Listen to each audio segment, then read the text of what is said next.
everyone. I am Anil Kumar, your biology teacher. Hope you are doing great. आज की class के अंदर हम नेक्स्ट टाइप का एसेक्सुअल रिप्रोडक्शन पढ़ेंगे जिसका नाम है वेजिटेटिव प्रोपेगेशन। जनरली बच्चों को जो है इसी के अंदर डाउट होता है कि इसके अंदर कैसे क्या डिफाइन करें, क्या इसके अंदर लिखें।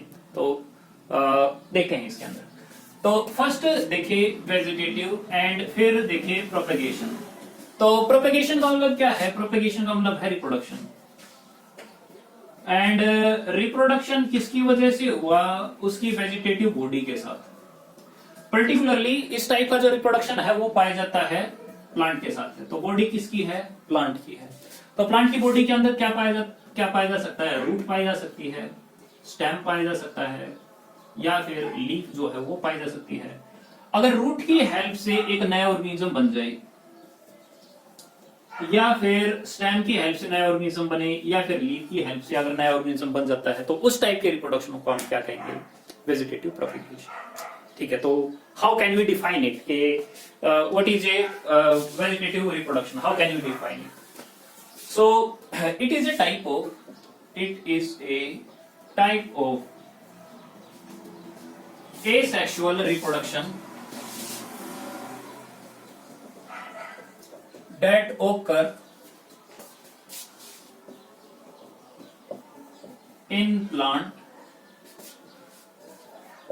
in which new organism develop from the old vegetative part of plant like root, leaf या फिर स्टेम। तो स्टेम, लीफ या रूट जो कि वेजिटेटिव पार्ट है किसके? ओल्ड प्लांट के, उससे अगर नया ऑर्गेनिज्म अगर डेवलप हो जाता है तो इस टाइप के रिप्रोडक्शन को हम क्या कहेंगे? एसेक्सुअल रिप्रोडक्शन, वेजिटेटिव प्रोपेगेशन कहेंगे। तो यानी कि वेजिटेटिव प्रोपेगेशन किसके अंदर हुआ? प्लांट के अंदर हुआ। और अगर प्लांट के अंदर अगर होने लग रहा है इस टाइप का प्रोपेगेशन, तो क्या ये एक ही टाइप का होगा? नहीं, अलग अलग टाइप का होगा। ये रूट के अंदर भी होगा, स्टेम के अंदर भी होगा, और ये लीफ के अंदर भी होगा। अब जो छोटे छोटे पार्ट है उसको पहले कर लेते हैं, फिर उसके बाद में बड़ा पार्ट जो है वो हम देखेंगे। वैसे अगर आपको 10th क्लास की चीजें याद हो तो हम वेजिटेटिव प्रोपेगेशन को दो पार्ट में डिवाइड कर देते थे, एक नेचुरल, एक आर्टिफिशियल। खैर उसके ऊपर ही हम बात करेंगे।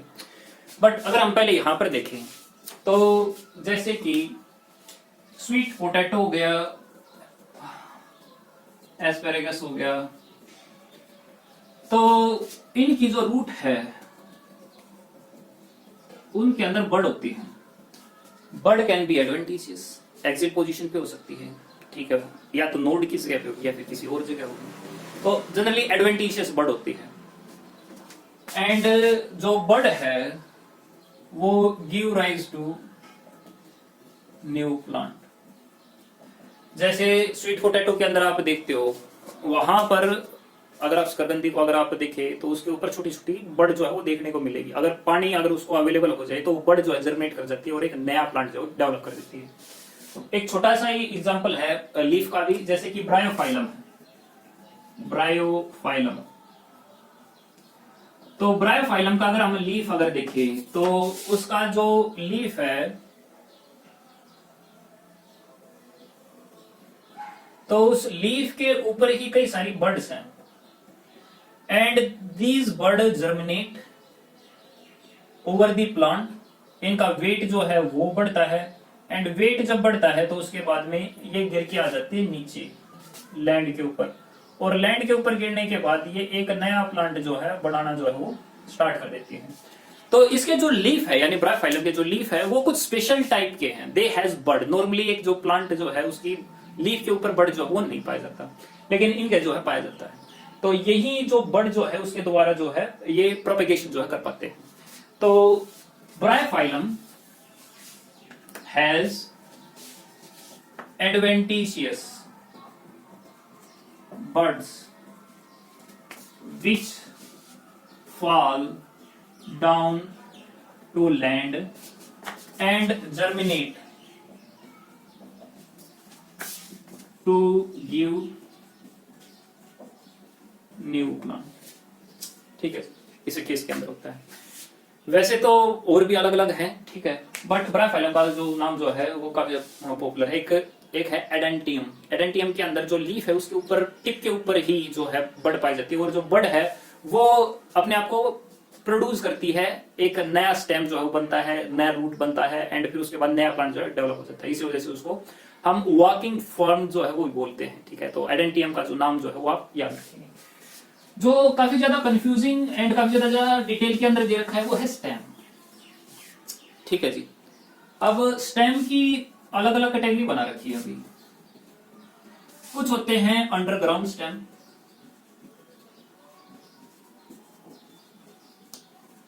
कुछ होते हैं सब एरियल,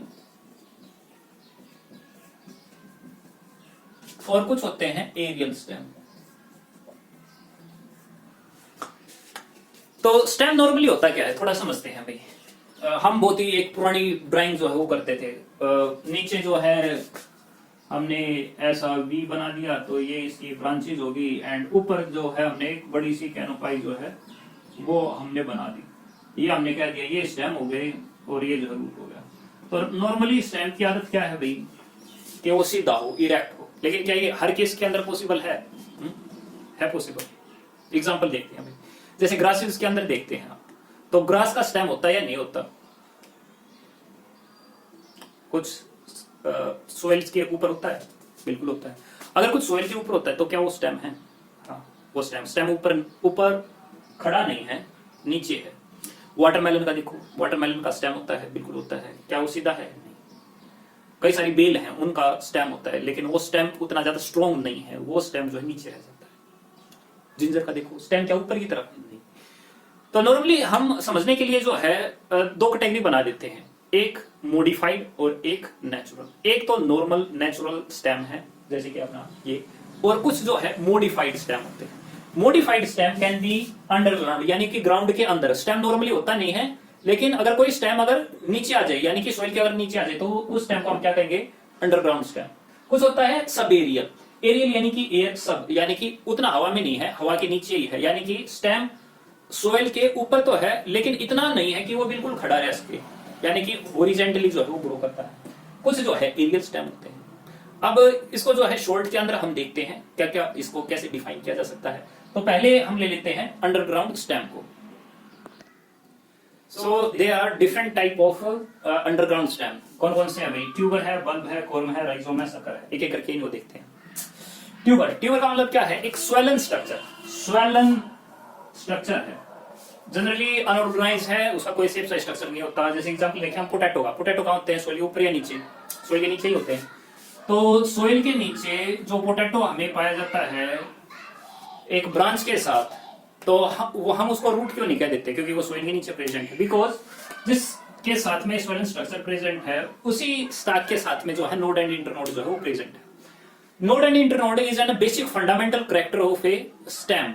रूट की नोड इंटरनोड नहीं होती, स्टेम की होती है। नोड वो जगह होती है जहां पर लीफ जो है वो डेवलप होते हैं। इंटरनोड वो एरिया है जहां पर लीफ जो है वो एक नहीं होते। तो अगर नोड इंटरनोड अगर प्रेजेंट है तो पक्का जो है वो स्टेम ही होगा, वो रूट नहीं हो सकती।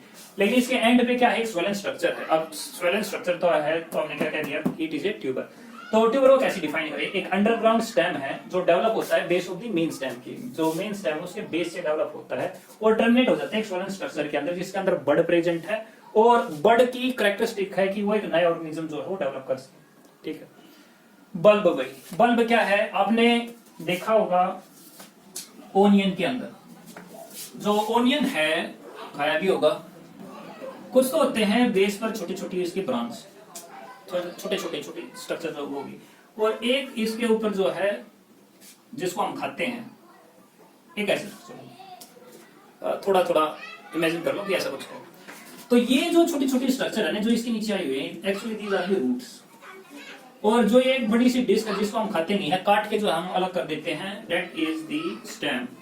तो स्टेम कैसा है? इसका कंडेंस है, काफी ज्यादा छोटा हो चुका है। तो कंडेंस्ड शूट है जो कि अंडरग्राउंड है, नीचे होता है, ऊपर नहीं होता। और उस स्टेम के ऊपर है कई सारे लीफ, तो कई सारे इसके साथ में लीफ है। लेकिन ये लीफ कैसे है? फ्लैशी, क्योंकि हम इसी को तो खाते हैं। इन लीफ के साथ में बड्स पाई जाती हैं, और जो ये बड है, this can give rise to a new organism, ठीक है, तो दैट इज दी बल्ब। तो बल्ब क्या है? एक अंडरग्राउंड कंडेंस शूट है जिसके पास बड पाई जाती है बल्ब में, ठीक है, जैसे कि ओनियन। कोर्म, कोर्म क्या है? आपने कुछ ऐसी स्ट्रक्चर देखी होगी ऐसी, तो स्टेम जो है वो छोटा है, सर्कुलर नोड इंटरनोड जो है वो प्रेजेंट है, and these also have buds. तो अगर इनके पास बड अगर प्रेजेंट है तो bud can give rise to new organism. तो कोर्म क्या है? एक अनब्रांच्ड और स्वेलन स्टेम है, फूला हुआ स्टेम है जो छोटा है, एंड उसके अंदर सर्कुलर नोड पाई जाती है, साथ में बड पाई जाती है, जिससे कि एक नया ऑर्गेनिज्म प्रोड्यूस हो सके। अमॉर्फोफिलस जो है इसका बेस्ट एग्जांपल है, ठीक है, अमॉर्फोफिलस, ठीक है। ये एग्जांपल इस वजह से भी इंपॉर्टेंट है बिकॉज जो अमॉर्फोफिलस है वो टोलेस्ट फ्लावर जो है वो देता है। राइजोम, अदरक देखा होगा भाई, अदरक सोइल के ऊपर होती है, नीचे होती है? नीचे होती है। अदरक जो सोइल के नीचे होती है उसकी कई सारी ब्रांचेस भी होती है, एंड अगर आप अदरक को वैसे भी देखोगे तो इसके अंदर जो है नोड्स इंटरनोड ही पाई जाती है, और ये जो नोड इंटरनोड है इनसे एक नया ऑर्गेनिज्म जो है वो डेवलप हो जाता है, नया प्लांट जो है वो डेवलप हो जाता है। तो राइजोम क्या है? एक अंडरग्राउंड थिक स्टेम है, मोटा स्टेम है, ठीक है, एंड वो पेरिनेशन भी कर सकता है। What is perennation? पेरिनेशन होता है अगर फूड ना मिले तो फूड जो है यहाँ से ट्रांसफर जो वो हो जाता है और प्लांट को जो है सर्वाइव रखने में हेल्प करता है। एंड प्रोपेगेशन, क्योंकि नोड है तो नोड के पास बड होगी और बड से जो है एक नया ऑर्गेनिज्म जो है वो डेवलप हो सकता है। शक्कर, शक्कर क्या है? इसका एक पॉपुलर एग्जांपल है मिंट। अब जो मिंट का पौधा है उसके अंदर कुछ खास है। अब क्या खास है कि जो प्लांट है, मेन जो प्लांट है उसके बेस से एक स्टेम की ब्रांच निकलती है जो अंडरग्राउंड होती है, एंड फिर उसके बाद में वो ऊपर की तरफ ग्रो कर जाती है। तो जो मिंट है तो अंडरग्राउंड स्टेम है that grow horizontally and move out in a acute angle which give rise to new plant. Example है इसका, ठीक है जी। तो हो गए हमारे, तो अंडरग्राउंड स्टेम के अंदर ट्यूबर, बल्ब, कोर्म, राइजोम सब आ गया। तो आई थिंक ये क्लियर हो गया होगा। कोई डाउट है तो डिस्क्रिप्शन में जो पूछना वो मैं बता दूंगा। सब एरियल स्टेम की बात करते हैं। सब एरियल यानी कि जो ऊपर प्रेजेंट है, यानी कि सोइल के ऊपर प्रेजेंट है लेकिन इरेक्ट नहीं है, हॉरिजॉन्टली जो है ग्रो करने का। जैसे कि अगर यहां पर देखिए रनर है भाई, स्टोलन है, जैसे कि ऑफसेट है। तो रनर क्या है? It is a sub aerial stem which is green, cylindrical, grow horizontally and give rise to new plant. Example है जैसे कि ग्रास। तो ग्रास जो है वो फैली हुई है, और वो जो ग्रास इतनी ज्यादा जो फैली हुई है उसका कारण यही है कि जो रनर जो है वो चलता रहता है और वो ग्रीन होता है। स्टोलन क्या होता है? ये भी रनर ही होता है लेकिन ये आर्क्ड रनर होता है। आर्क रनर का मतलब क्या है? मान लो एक प्लांट है और इस प्लांट के बेस से एक ब्रांच निकली और वो ब्रांच पहले तो गई ऊपर की तरफ एंड फिर उसके बाद आ गई नीचे की तरफ, एंड जब वो नीचे की तरफ आई तो एक नया प्लांट जो है वो डेवलप कर दिया। तो रनर तो है यानी कि ग्रीन सिलेंड्रिकल एक मेन स्टेम की ब्रांच है, वो ब्रांच जो है आर्क है यानी कि एक एक्यूट एंगल पे जो है घूमी हुई है।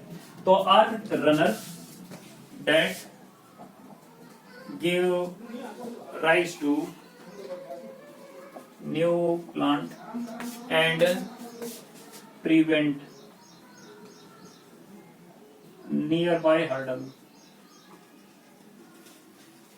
nearby hurdle for propagation। अब इसका एग्जाम्पल क्या है? एग्जाम्पल जो है वो तो बड़ा पॉपुलर है इसका, वेलिसनेरिया।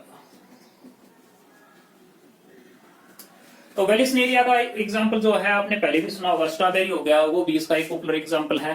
वेलिस्नेरिया का पोलिनेशन जो है वो हम सेकंड चैप्टर के अंदर देखेंगे किस तरीके से होता है। ऑफसेट, ऑफसेट क्या है? One internode long stem occur in aquatic plant and used for propagation। इसके एरियल स्टेम के अंदर कुछ एग्जांपल है, जैसे कि शुगर केन भाई। अब शुगर केन की जो नोड जो है उसके ऊपर जो है बड पाई जाती है, वो बड जो है वो प्रोपिगेट करके एक नया प्लांट जो है वो दे सकती है, एरियल स्टेम ही होता है उसका भी। ओपेंशिया, ओपेंशिया क्या अगर हम देखें तो जो ओपेंशिया है उसके अंदर भी नोड पाई जाती है बड के साथ में, और जो बड होती है अगर हम उसको काट दें एंड उसको नीचे अगर ग्रो करें तो ओपेंशिया जो है नए नए ग्रो करने लग जाते हैं। ठीक है, बाकी हमारा जो मेन जो टॉपिक है वो ये स्टेम है। ठीक है जी। इसके अलावा चूंकि इस टाइप के प्रोपेगेशन के अंदर किसी भी तरीके से ह्यूमन की इन्वॉल्वमेंट नहीं है, तो इसी वजह से these are the natural propagation, natural vegetative propagation. कुछ आर्टिफिशियल भी होती है, जैसे कटिंग है, आपने पढ़ा था, ग्राफ्टिंग है, लेयरिंग है। तो नॉर्मली ये बुक के अंदर तो दे रखी है हमारे रेफरेंस बुक के अंदर, बट इनसे यहाँ से क्वेश्चन आता नहीं है। बाकी आप 10th के अंदर ही पढ़ चुके हो। कटिंग क्या है कि अगर हम प्लांट को अगर हम नोड के साथ में अगर काट दे, जिसके साथ अगर बढ़ो, तो उससे एक नया ऑर्गेनिज्म जो है वो डेवलप हो जाता है। अगर रोज को देखें तो रोज के अंदर हम ऐसे करते हैं, नॉर्मली जो खेती जो है वो इसी तरीके से होती है, जैसे रोज की हो गई। अगर हम बात करें लेयरिंग की, तो उसके अंदर क्या था कि एक ब्रांच को अगर हम सोइल के अंदर डिप कर दें एंड फिर उसको थोड़ा सा छोड़ दें वहां से, फिर उसके बाद अगर हम न्यूट्रेंट वगैरह सप्लाई करें तो एक नया प्लांट जो है डेवलप हो जाता है उस पार्ट से जो हमने ब्रांच जो है नीचे दबाई हुई है। ग्राफ्टिंग क्या था? दो अलग अलग प्लांट्स स्टोक एंड स्काई को अगर हम जोड़ देते हैं तो उसको हम कह देते हैं कि एक नया प्लांट जो है वो बन गया है, इससे जो है एक यंग वन जो है वो प्रोड्यूस हो जाएगा। सो मैं इसको कवर नहीं करने लग रहा, ठीक है, बिकॉज ये अनइम्पोर्टेंट है, इतना काम का नहीं है ये। इसके अलावा एक जो इंपॉर्टेंट क्वेश्चन आ जाता है वो है कि जो हमारा इकोर्निया है यानी वाटर हायासिंथ, उसको टेरर ऑफ या फिर इकोर्निया को टेरर ऑफ बंगाल क्यों कहा जाता है? Terror of Bengal water hyacinth को इसी वजह से कहा जाता है बिकॉज जो इकोर्निया है वो एक एक्वेटिक वीड है, और ये एक्वेटिक वीड जब एक रिवर के अंदर गई, लेक के अंदर गई, तो इसने काफी ज्यादा प्रोपेगेशन किया with the help of offset, and ये पूरी लेक के अंदर स्प्रेड हो गई। वीड जब काफी ज्यादा स्प्रेड हो गई तो ये ऑक्सीजन वाटर से ज्यादा लेने लग गई, जिसकी वजह से लेक के अंदर ऑक्सीजन की डेफिशिएंसी हो गई, और जो ऑक्सीजन चाहिए थी एक्वेटिक एनिमल्स को वो उसको नहीं मिल पाई, जिसकी वजह से बहुत सारे एक्वेटिक एनिमल्स जो है वो मारे गए बिकॉज ऑफ द इकोर्निया।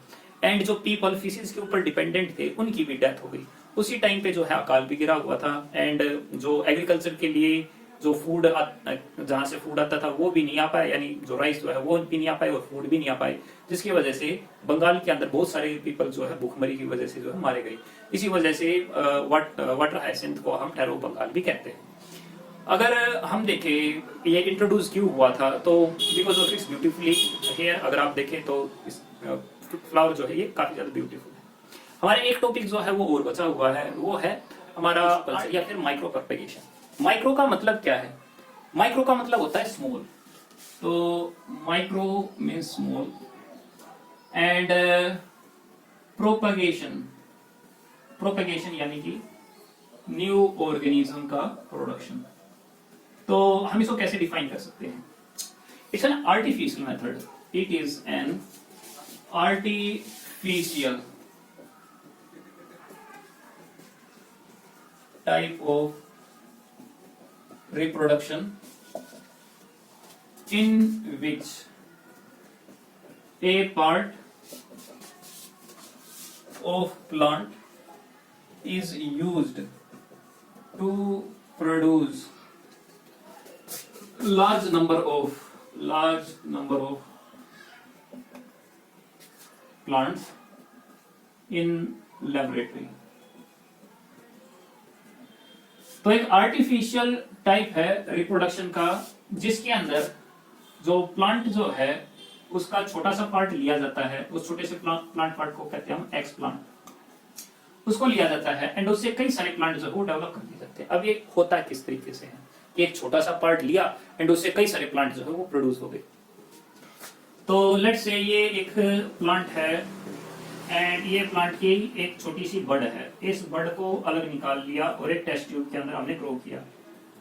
अब ग्रो किया तो है तो ये टेस्ट ट्यूब, इस टेस्ट ट्यूब के अंदर हमने कल्चर मीडियम डाल लिया।